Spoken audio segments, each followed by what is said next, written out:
Class 7E রানী বিলাসমণি সরকারি বালক উচ্চ বিদ্যালয়ে ক্লাসে আছে আইসিটি ক্লাস। আমি সেই আইসিটির সুযোগ সুবিধাই প্রয়োগ করতেছি। যাক, এরা যারা দাঁড়িয়ে রয়েছে তারা এবারের যে অর্ধবার্ষিক পরীক্ষার ফলাফল হয়েছে 7 সেকশন, সেখানে অল সাবজেক্টে পাশ করছে। সবাই একটা হাততালি দাও, আমরা একটু ওই দিই। হ্যাঁ, আর আমাদের হাততালি দিতেছে যে আমার প্রিয় স্টুডেন্টও আছে। যাই, আমি একটু না, তুমি কোন পেজ করছো তোমার সেকশনে? 14। তোমার 5। তুমি সপ্তম। সেকেন্ড।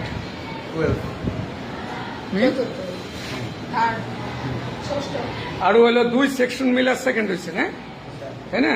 দেখ, তো আমরা আশা করব আগামীতে আরো যাতে ফলাফল ভালো হয়। হ্যাঁ, আমরা একটু মজা করলাম সবার জন্য, নাকি? ভালো লাগছে না? তোমরাও কিন্তু ভালো করবো, ওরাও রেজাল্ট ভালো করছে। হ্যাঁ, সবাই আরেকটা হাততালি।